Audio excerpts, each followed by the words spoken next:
na parte de Deus uma importância muito grande para a igreja. O primeiro de todos os avivamentos aconteceu no dia de Pentecostes, quando o Espírito Santo do Senhor desceu e encheu os discípulos que clamavam ao Senhor, que pediam que Deus viesse cumprir as suas promessas. E a partir dali, daquele exato momento, a igreja do Senhor vem experimentando o mover do seu Espírito Santo. E há coisas tremendas que acontecem quando este avivamento toma a sua igreja. Nós temos a notícia, a história de muitos avivamentos que já aconteceram na face da terra. Quando fiquei preocupado diante do Senhor em trazer para a igreja uma revelação, uma palavra do coração de Deus, eu fiz com o Senhor um propósito e disse: Deus, eu quero uma palavra específica para a tua igreja. O Senhor me dirigiu até a vida de Davi. Estamos no congresso em base da juventude, e neste congresso nós queremos falar um pouco nesta noite sobre Davi. Ontem eu trouxe a primeira parte e hoje eu gostaria de concluir, porque Davi, para mim, é um dos mais importantes personagens da Bíblia. Não porque a sua chamada se deu somente porque ele era um jovem, uma criança ainda, mas em toda a história da sua vida, você vai vendo momentos em que Deus preenche, enche, reveste Davi com o seu Espírito Santo. E quando falamos de avivamento, temos que falar do Espírito Santo, temos que falar da unção. Não existe avivamento sem Espírito Santo, não existe avivamento sem unção. Quando eu falava sobre Davi ontem, o Senhor me fez lembrar, e na vida deste homem, deste jovem, quando ainda foi chamado muito cedo pelo Senhor, existiram pelo menos 3 fases importantes na vida de Davi. A primeira fase na vida de Davi foi a fase da experiência. A segunda fase foi a fase da prática. A terceira fase foi a fase da liderança.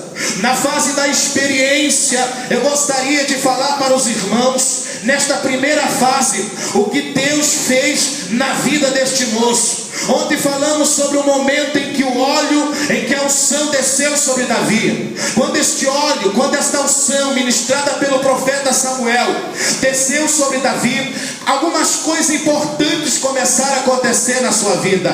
O que começa a acontecer na vida de Davi não é normal, porque ele entra na primeira fase. Qual é a primeira fase, pastor Limar? Ele entra na fase da experiência. Nessa primeira fase da experiência, Davi não imaginava o que esta fase iria proporcionar a ele. Todo mundo sabe que quando Samuel saiu da casa de Davi, Davi não subiu para o trono, Davi não foi para Jerusalém, Davi não foi comandar um exército, Davi não assumiu o cetro de Israel. Não, quando Samuel sai da casa de Davi, ele volta a cuidar das suas ovelhas. Diferente de nós nos nossos dias, que achamos que as coisas vão mudar da noite para o dia, que achamos que as coisas vão mudar em razão de segundos. Diferente de nós, e quando recebemos uma profecia, uma revelação de Deus, queremos colocar Deus na parede e dizemos: Deus, tem que acontecer agora, tem que ser para hoje. Davi, ele vê a promessa de Deus e de repente ele está novamente no mesmo lugar aonde estava quando foi chamado para receber a unção,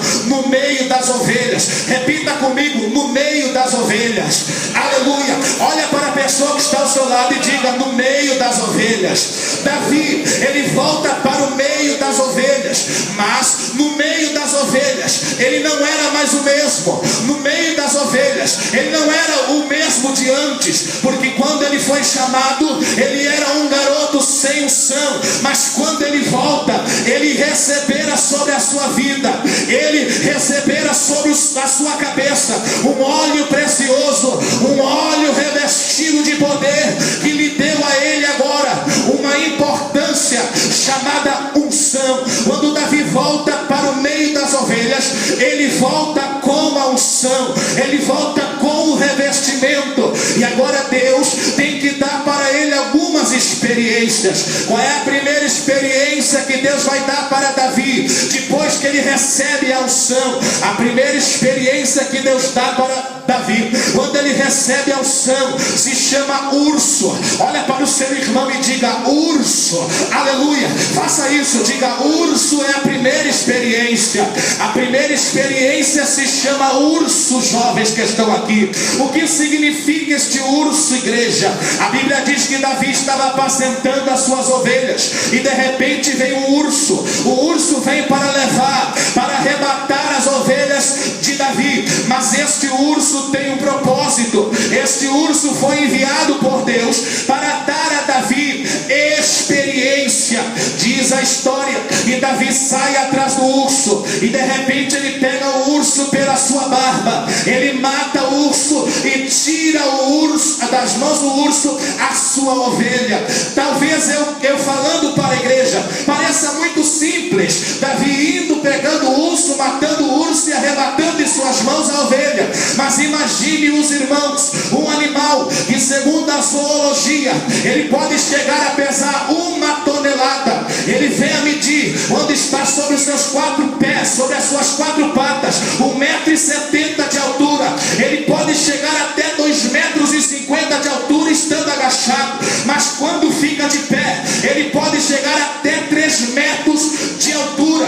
Um animal que tem uma propriedade especial. Ele é um dos únicos animais na face da terra e consegue apoiar-se sobre os seus 2 pés como se fosse um ser humano, como se fosse um homem. Este urso representava para Davi, na sua primeira experiência, a igualdade.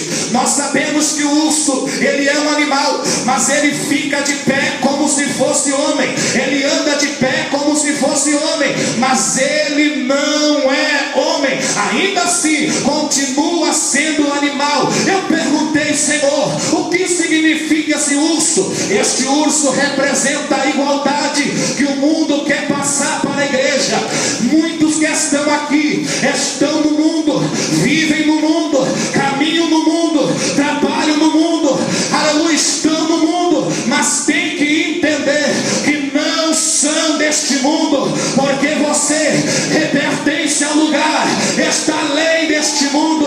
Você pertence ao lugar, está além desta humanidade em que estamos vivendo, uma humanidade corrompida, uma humanidade que está em pecado, uma humanidade que está destruída.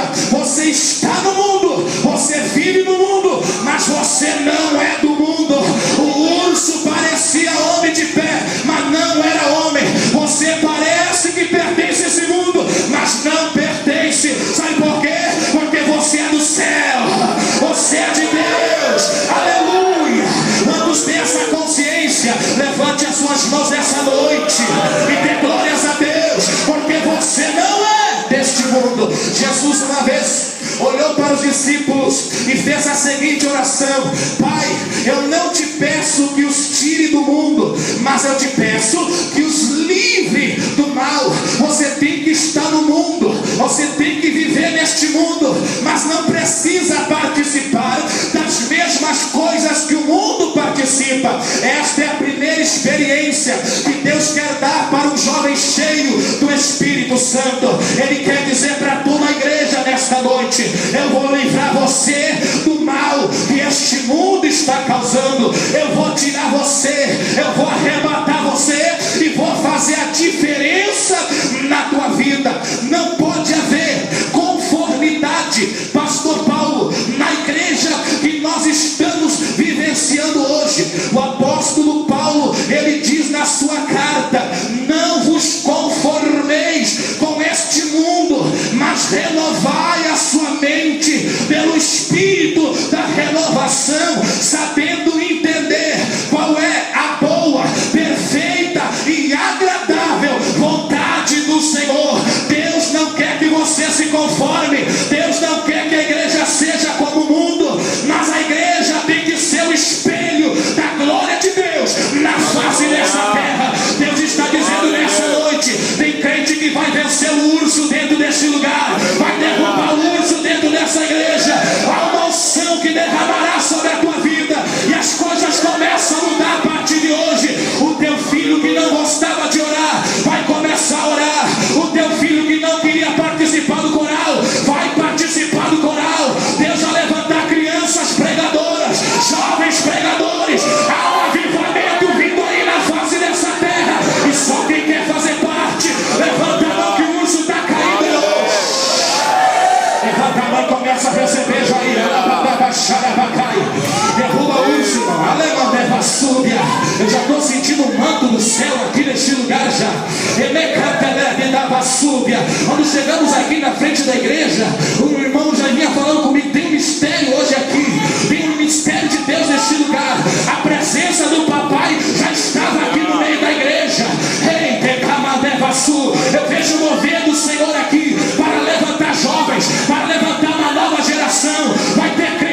Diga para o seu irmão, derruba o urso, irmão. Aleluia. Segunda experiência, diga comigo, leão. Está fraco, leão. Oh, glória. Diga para o teu irmão, vamos derrubar o leão também? Aleluia. Diga, está preparado para derrubar o leão? A Bíblia diz que a segunda experiência foi leão. Deus mandou um leão, foi Deus que mandou aquele leão. Você vê que nunca houve tal, nunca aconteceu isso com Davi. Mas depois que a unção desce, vem urso e vem leão. O leão, ele também representava para Davi alguma coisa. Mas quando nós falamos de Davi pegando o leão pela juba e matando o leão, logo nós pensamos, igreja, é tão fácil. Ele pegou, matou o leão, tirou o vento da sua boca e está tudo legal, está tudo muito bem.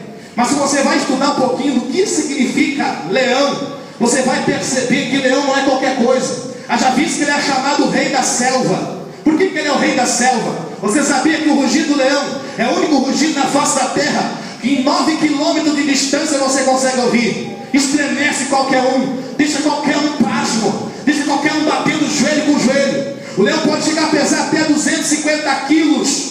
Preste atenção, a juba do leão pode chegar até 25 centímetros. É algo imponente, é algo grande. Os dentes do leão podem ter 6 centímetros de comprimento. Se cravar em você, nunca mais solta, não tem como soltar. E Davi agora tem que enfrentar o leão, tem que enfrentar um animal que é chamado rei da selva. E o que representava este leão para Davi? O leão representa a força, o leão representa a influência. Quando falamos de avivamento, nós temos que entender que avivamento é influência. Avivamento não é algo que acontece hoje e amanhã desaparece, não. Avivamento não é um culto onde nós falamos em língua estranha e amanhã estamos frustrados, caídos, abatidos. Avivamento é algo sólido, é algo que vai pegando, está entendendo o mistério? É algo que toca em você, toca no teu parente, toca no teu filho. Daqui a pouquinho tu está chegando em casa falando em língua estranha. O teu marido que não é crente diz: que negócio é esse que eu estou sentindo em você? Eu acho que amanhã eu vou na tua igreja, porque o avivamento é influência, influencia as pessoas. O leão representava isso, representava o poder, representava a influência. Mas Davi tem que vencer a influência, Davi tem que vencer a força do leão. E nessa noite o Senhor me manda aqui como profeta para dizer para toda a igreja que vai sair daqui hoje um exército revestido de unção, revestido de poder, revestido de avivamento, revestido de autoridade, revestido até os dentes. Vai sair daqui hoje um exército para influenciar este mundo aí fora. Se prepare, igreja, porque eu estou vendo uma nuvem de avivamento vindo sobre o Rio Grande do Sul. Você quer saber o que é influência? Há uma semana atrás eu subi com 4, 5 obreiros para o monte. Nós ficamos orando 2 dias no monte, nos acampamos no monte. No primeiro dia que nós estamos orando, era umas 4 horas da manhã. Nós viramos a noite orando. Quando eu olho para o céu, lá no céu, uma estrela brilha bem forte e se apaga. Eu disse: Deus, o que é isso que eu acabei de ver? De repente eu falo com Deus, eu digo: Deus, eu quero que o Senhor me dê um sinal. Se o que eu acabei de ver é do Senhor, me mostra de novo. Aquela estrela brilhou de novo e se apagou pela segunda vez. Eu comecei a sentir um arrepio do céu, uma presença muito forte ali naquele monte. E aí eu fiz a terceira oração. Eu disse: Deus, se é de ti este sinal, que o Senhor está se agradando este propósito, mostra para todos nós que estamos aqui. Eu fiz a oração em voz alta, todo mundo olhou para cima e pela terceira vez aquela estrela muito forte brilhou no céu e se apagou. Os irmãos começaram a falar em línguas, começaram a receber renovo espiritual. Amanheceu o dia, era de manhã, continuamos orando, fomos orando até as 2 horas da tarde. Quando chegou lá pelas 2 horas da tarde, nós estamos no monte, estamos clamando e me veio à memória aquela visão que Deus havia nos dado na madrugada. Então eu fiz a seguinte oração: Senhor, se é algo que acontece normal na noite, nós podemos até contestar. Se aquela estrela que eu vi, embora o Senhor me mostrou que era de ti, foi algo normal, natural, algo que acontece normalmente à noite, alguém pode até contestar. Mas se tu nos der o sinal agora de dia, não tem ninguém que possa contestar o que o Senhor vai fazer aqui. Comecei a orar, de repente lá por uns 20 minutos de oração, começou a bater um vento naquele monte, um vento muito suave. suave, e junto com aquele vento foi entrando um perfume de vinho, foi entrando um cheiro muito forte de vinho, soprando naquele monte. Todos que estávamos ali ficamos de pé, começamos a olhar um para os outros e dizendo: que cheiro é esse? Tu está sentindo? Esse eu estou sentindo. É um cheiro de vinho muito forte, um vinho novo. Você está sentindo aí? Eu estou sentindo, irmão. Começamos a falar com o outro. Olhei para o irmão foi caindo, caiu no chão e começou a falar em mistério. Tão forte foi a unção que ele ficou embriagado no chão. Nós tentávamos colocar de pé e ele caía de novo, pastor Paulo. De repente aquele mistério foi pegando, foi tocando em cada um de nós. Fomos revestidos de autoridade. Isso era no sábado. No domingo nós descemos do monte e fomos para uma igreja que temos lá em Gravataí. Quando chegamos em Gravataí, estamos num culto familiar dentro de casa, na cozinha de uma irmã. Quando estamos lá na cozinha da irmã, a irmã disse assim: pastor Elimar, a dona da casa, eu queria perguntar uma coisa para o Senhor. Eu disse: fala, minha irmã. Eu estava aqui em casa dizendo o que Deus está fazendo na minha vida. Eu estava aqui comentando os mistérios de Deus e dizendo que eu quero receber, eu quero ser cheio do Espírito Santo, falando para minha família sentada na sala da minha casa. De repente, ali na minha estante tinha um vinho que estava guardado há muito tempo ali na minha estante. Quando eu comecei a falar dessas maravilhas, aquele frasco de vinho voou da estante, bateu no chão, não quebrou, mas abriu a tampa e o vinho se espalhou por toda a minha sala. Eu comecei a sentir os arrepios e eu perguntei: meu Deus, o que é isso? Mas amanhã eu vou perguntar para o pastor. Eu perguntei: irmã, que hora era quando aconteceu isso? Ela disse: era mais ou menos umas 2 horas, 1h30, 2 horas da tarde. Aleluia. Eu disse: é mesmo? Ela disse: é. Aconteceu esse horário? Eu disse: esse horário. Olhei para o preto que está comigo e disse: que hora foi que nós sentimos aquele cheiro de vinho em cima do monte? Era 2 horas da tarde também. Aleluia. Se você for pegar a Bíblia, você vai ver que a Bíblia, quando ela fala sobre vinho, ela está falando sobre alegria. Ela está falando sobre alegria. Lá no livro de Apocalipse a Bíblia diz: não danifiques o azeite e o vinho. Azeite significa unção, vinho significa alegria. Quando eu falei isso, a irmã olhou para mim e disse: é mesmo, significa alegria. Eu estava falando que eu queria ser batizado com o Espírito Santo. Eu disse para ela: se tu quer ser batizada, então receba o batismo do Espírito Santo agora. Oh, coisa tremenda de ver, coisa linda de ver. Quando alguém recebe o batismo com o Espírito Santo, ela foi jogada por um poder para trás, fechou os olhos e começou a falar em língua no meio da cozinha da casa. Os filhos que estavam ali se apavoraram, grelaram os olhos, e mais poderoso do que isso foi que quem tocava nela começava a falar em línguas estranhas também. Aleluia! Influência, influência, influência. Nessa noite eu quero fazer a pergunta-chave para você: você é influenciado ou você é aquele que influencia? Você é influenciado ou você é a influência? Aonde você chega, as coisas que estão ao teu redor mudam você. Onde você chega, você muda todas as coisas. Eu vou profetizar, joga a mão para cima. Eu vou profetizar, aleluia. Quem pode dar glória, levanta a mão e vai dando glória. Quem pode dar glória, vai levantando a tua mão e vai dando glória. Eu vou profetizar nessa noite. Deus vai fazer de você um influenciador. Você vai vencer a influência do mundo e vai começar a vencer influenciando. Levante as tuas mãos agora, porque o Senhor já está me dando autoridade para profetizar. Você vai sair deste lugar hoje impactado pelo poder de Deus. Todos da tua casa serão influenciados por este poder, por esta autoridade. Levanta a mão e começa a receber aí. Lá atrás já tem pessoas sendo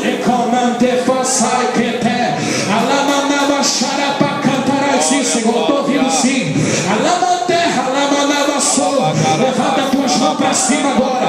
Deus vai derrubar hoje o leão. Deus vai derrubar hoje o poder da influência. A mídia não vai mais influenciar você. O SBT não vai mais influenciar você. A Rede Globo não vai mais influenciar você. Você vai ser cheio da glória de Deus.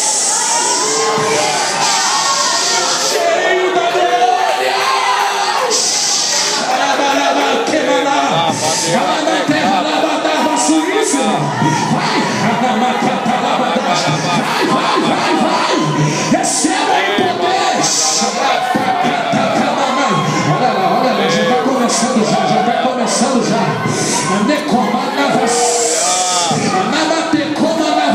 Aqui não está, receba poder para influenciar. Receba poder para influenciar. Receba poder para influenciar. Não se admire se as pessoas chegarem perto de você e começarem a sentir algo diferente. Não se admire se as pessoas chegarem perto de você e começarem a sentir o poder, a autoridade, o desejo de orar. Aleluia!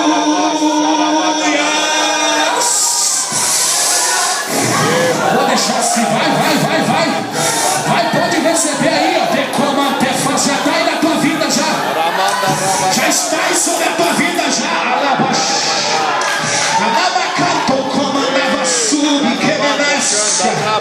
Aleluia! Aleluia!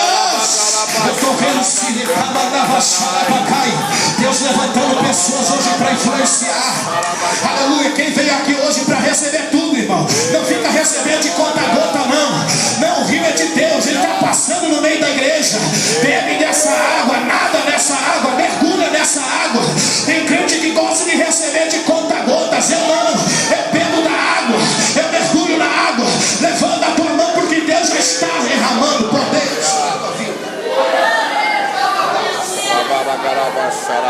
Engraçado, escute, que até a glória a Deus do crente que tem poder de Deus, até a glória a Deus dele bota o inimigo para correr.